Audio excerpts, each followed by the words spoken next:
యువకులు మరి ఎక్కువ జోష్ ఉంటుంది, ఆలోచన ఉంటుంది. మోటార్ సైకిల్ రైడింగ్ అనేది ఒక జాలీగా తిరగాలని ఉండదు. ఈరోజు ఏదైతే ఈ రోడ్ సేఫ్టీ ప్రోగ్రామ్ పెట్టారు, అరే అలాగే అరే అలాగే అంటే గమ్యాన్ని చేరుకోండి ప్రారంభంతో చేరుకోండి అనే క్యాప్షన్ పెట్టారు. అంటే ఇది చాలా ముఖ్యమైనది.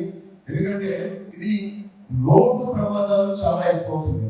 ఈ మధ్య కాలంలో ప్రభుత్వాలు ఎక్కువ పెంచుతున్నాయి. నేషనల్ హైవేస్ బాగుంటుంది, రోడ్స్ గ్రామీణ ప్రాంతాల్లో కూడా రోడ్డు బాగుంటుంది, డబల్ రోడ్లు అవుతుంది.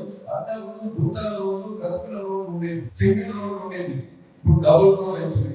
నేషనల్ హైవే అయితే చెప్పాల్సిన అవసరం లేదు.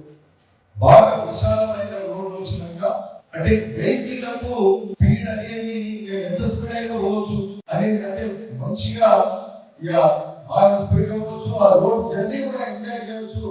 అంటే అట్లాంటి రోడ్ల వ్యవస్థ ఉంది కాబట్టి ఈరోజు ప్రయాణాల వాహనాల ఏమంటారు ఆ స్పీడ్ అనేది ఎప్పుడైతే స్పీడ్ అనేది పెరిగిందో, ప్రయాణ వేగం పెరిగిందో యాక్సిడెంట్స్ ఎక్కువ అవుతుంది. సర్వేస్ ఏం చెప్తున్నాయంటే ఎక్కడ ఓన్లీ స్పీడ్ గా పోతున్న దగ్గరనే యాక్సిడెంట్స్ ఎక్కువ అవుతుంది. ఎక్కువ ఇప్పుడు హైదరాబాద్ తీసుకుంటే హైదరాబాద్ వెస్ట్ సైడ్ యాక్సిడెంట్స్ ఎక్కువ అవుతుంది, రింగ్ రోడ్ మీద యాక్సిడెంట్స్ ఎక్కువ అవుతుంది.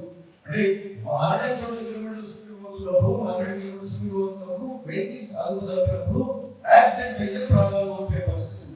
ఇక్కడ గ్రామాల్లో కూడా ఈరోజు రోడ్ మంచిది. ఇప్పుడు గొప్పగా రోడ్ చేయడం సందర్భంగా మరి యాక్సిడెంట్స్ కు అవకాశాలు ఎక్కువ.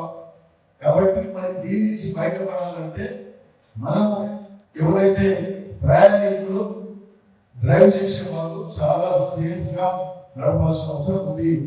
ఎందుకంటే మీ కుటుంబాలు మీరు ఇంట్లో ఎదురు చూస్తున్నారు, పిల్లలు కాలేజ్ పోతే ఇంటికి వచ్చే వరకు ఇంట్లో పేరెంట్స్ ఎదురు చూస్తున్నారు. కారు పైన మోటార్ సైకిల్ ఇంటికి వచ్చే వరకు తల్లిదండ్రులు మీ జాగ్రత్తగా మీకోసమే ఆలోచిస్తున్నారు. కాబట్టి మరి మీ యొక్క ప్రయాణం మీద డ్రైవర్స్ మోటార్ సైకిల్ కానీ కార్ కానీ దాని మీద దృష్టి పెట్టాల్సిన అవసరం ఎంతైనా ఉన్నదని సందర్భంగా చెప్తున్నారు. అంటే కేర్లెస్ డ్రైవింగ్ ఈ యాక్సిడెంట్స్ కారణమైంది. మితిమీరిన వేగమే యాక్సిడెంట్.